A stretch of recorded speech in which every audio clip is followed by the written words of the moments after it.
శివాయ గురవే నమః. ఓం గం గణపతయే నమః. జ్ఞానలక్ష్మి ప్రేక్షకులందరికీ కూడా స్వాగతం. మీ యొక్క జీవిత భాగస్వామి, మీ యొక్క భర్త కావచ్చు, మీ యొక్క భార్య కావచ్చు, కారణము ఏదైనా సరే మీ ఇద్దరి మధ్యన కూడా మిస్అండర్‌స్టాండింగ్స్ రావటం, మనస్పర్ధలు, గొడవలు, చికాకులు, అరుపులు ఈ విధమైనటువంటి కారణాలన్నిటి వలన కూడా మీ ఇద్దరి మధ్యన కూడా దూరం అనేటువంటిది పెరుగుతోందనుకోండి. సెపరేట్ అయిపోయేటువంటి పరిస్థితులు రావచ్చు. లేదు అనంటే ఒకే ఇంట్లో ఉన్నప్పటికీ కూడా ఒకళ్ళంటే ఒకళ్ళకి సంబంధం లేకుండా బ్రతికేటువంటి పరిస్థితులు ఉండుండొచ్చు.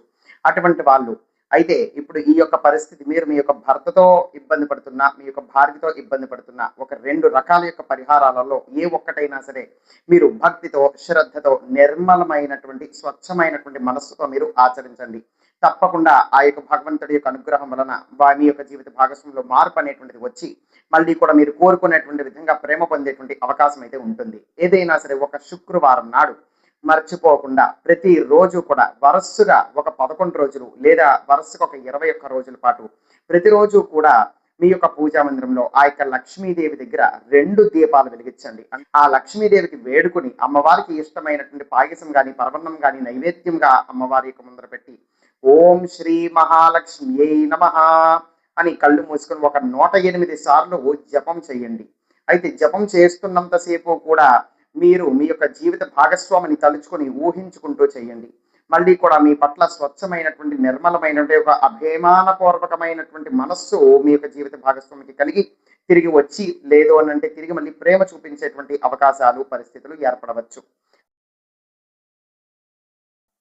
ఏదైనా సరే ఒక సోమవారం నాడు సాయంత్రం 6:30 నుంచి 8 మధ్యలో మీరు చేయాలి. వరుసగా 11 రోజులు లేదా వరుసగా 21 రోజుల పాటు చేయొచ్చు. ఏం చేయాలి? సాయంత్రం 6:30 నుంచి 8 మధ్యలో ఆ పార్వతీ పరమేశ్వరుని యొక్క చిత్రపటం అనేటువంటిది పెట్టుకోండి. పెట్టుకొని ఒక్క దీపం వెలిగించండి. దీపం వెలిగించి ఒక 27 సార్లు లేదా 54 సార్లు ఓం నమఃశివాయ అనబడేటువంటి నామస్మరణ చేయండి. చేసిన దాని తర్వాత ఓం ఉమామహేశ్వరాభ్యాం నమః అని ఒక 108 సార్లు కళ్ళు మూసుకొని జపం చేయండి. జపం చేస్తున్నంతసేపు కూడా మీరు మీ యొక్క జీవిత భాగస్వామిని తలుచుకుని ఊహించుకుంటూ ఉండాలి. నిశ్చలమైనటువంటి, స్వచ్ఛమైనటువంటి మనస్సుతో ఆ పార్వతీ పరమేశ్వరుని వేడుకోండి.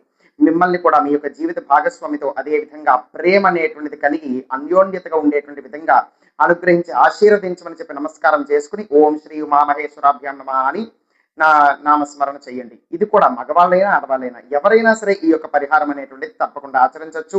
ఆ భగవంతుడి యొక్క అనుగ్రహం వలన తప్పకుండా అద్భుతమైన ప్రయోజనాలు మీరు పొందవచ్చు.